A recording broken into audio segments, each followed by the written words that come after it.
এই মুহূর্তে দাঁড়িয়ে রয়েছি হুগলির আরামবাগ লোকসভা কেন্দ্রের যে ভোট চলছে সেই ভোটের মধ্যে দেখতে পাচ্ছেন আমরা বিস্তারিত দেখছি যে কিছু সামগ্রী পাওয়া গেছে। বিষয়টা কি হয়েছে দাদা, কি বলবেন? কি হয়েছে ঘটনাটা?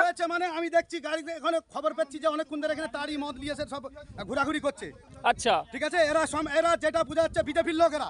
আচ্ছা, এরা কোনো অফিসারের সাথে যুক্ত করে। আচ্ছা, যে অফিসার অফিসার বলেছে ইনাদিকে যে তাড়ি নিয়ে এসো, মদ নিয়ে এসো। আচ্ছা, আমি নিজে যে ধরে ইনার হাতে বাইক ঘুরিয়ে পালাচ্ছিল, আমি আচ্ছা। বাইকের চাবিও কেড়ে নিয়েছি। আর এই যে মদ এখানে দেখুন, পুরো দেখান এইটা, দেখি পুরো দেখান, এই দেখো, দেখা খুলে দেখাও। এই যে মদ তাড়ি হাতে হাতে, এই যে হ্যাঁ দেখতে পাচ্ছেন সেই চিত্র আপনাদেরকে দেখাচ্ছি যে তাড়ি নিয়ে এসছে। তো বিষয়টা নিয়ে দেখাচ্ছি যে কি কারণে দাদা, কেন আজকে তাড়ি নিয়ে ঢুকেছেন আপনি, কি বলবেন, কেন নিয়ে আসছেন? আমি জানিনি, আমি ওকে গাড়িটা আনতে বলে আমাকে তারা এখানে না বিজেপি না, কাদের জন্য তাড়ি নিয়ে এসছেন লোকেরা সকাল থেকে দাদাগিরি করছে। বলছি? আমি তো এই এসছি। না না, আপনার হাতে যে তাড়ি নিয়ে এসছে, যে ধরেছে, কাদের জন্য নিয়ে এসছেন তাড়ি? বলছি তাড়ি কিসের জন্য, কাদের জন্য নিয়ে এসছেন? বাইক নাই তো বাইকটা ঘোরাচ্ছিলেন কেন? বলছি তাড়ি, হ্যালো হ্যালো হ্যালো, আজকের দিনে নিষিদ্ধ রয়েছে, কেন নিয়ে এসছেন আপনি? কোন অফিসার বলেছে সেটা বলুন। কে বলেছে, কে বলেছে আনতে, কে বলেছে, কে বলেছে বলুন, বলুন কে এনেছে, কিসের তারা নিয়ে আসছো? না না, কিসের তারা নিয়ে আসছো আজকে? একেবারে দেখতে পাচ্ছেন আপনাদেরকে লাইভ চিত্র দেখাচ্ছি যে মদ নিয়ে আসা হয়েছে। সেই মদ ধরেছে এলাকার লোক, ধরে কিন্তু সেই সমস্ত লোককে প্রশ্ন করা হচ্ছে যে কেন মদ নিয়ে এসছে, সেই সমস্ত বিষয় কিন্তু এড়িয়ে যাচ্ছে। সেই চিত্র আপনাদেরকে দেখাচ্ছি। এসছেন কিসের জন্য এখানে বুথেতে? আপনি মদ নিয়ে এসছেন কেন? আপনার নামে অভিযোগ করছে। না না, বলছি আপনার নামে অভিযোগ একটা। আমি শুনুন, একটা গণতন্ত্রের একটা উৎসব চলছে, এই জায়গায় আপনি মদ নিয়ে আসছেন কেন? কেন নিয়ে আসছেন? আপনাকে জিজ্ঞাসা করার পর এলাকার লোক অভিযোগ করছে আপনি মদ নিয়ে আসছেন। কাদের জন্য মদ নিয়ে আসছেন?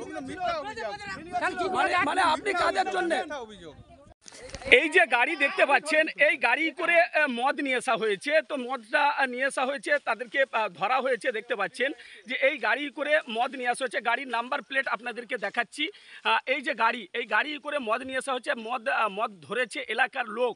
তো বিস্তারিত আমরা জানছি যে এই যে গাড়ি করে, এটাই করেই কি মদ নিয়ে আসা হয়েছে? আমি অনেকক্ষণ ধরে ওদের আস্তে বুঝতে পেরেছি। আচ্ছা, যে ওরা মদ টদ নিয়ে এসছে।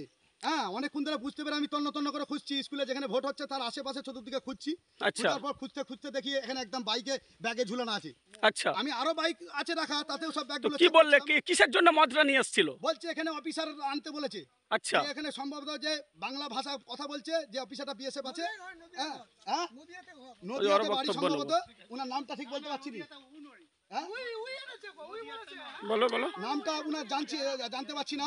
বাংলা কথা বলে যে বিএসএফ আছে, উনি আনতে বলেছে। ঠিক আছে, তো এই ব্যাগটা ধরেছি, ব্যাগে পুরো তাড়ি মদ সব ছিল। হ্যাঁ, আর এরা এখন কেটে পড়েছে, চাবি এখন আমার কাছে। এটা কোন জায়গা, কত নম্বর বুথ? এটা মাইনান মল্লিক পাড়া। হ্যাঁ বলুন এটা কোন জায়গা? এটা মাইনান মল্লিক পাড়া প্রাথমিক বিদ্যালয়। কত নম্বর বুথ এটা? 67 নম্বর বুথ। 67 দুটো বুথ আছে এখানে। আচ্ছা, ধরা পড়েছে? হ্যাঁ, এখন ধরা হয়েছে। আরো কাচের বোতল ছিল কিছু, সেগুলো নিয়ে কেটে পড়েছে।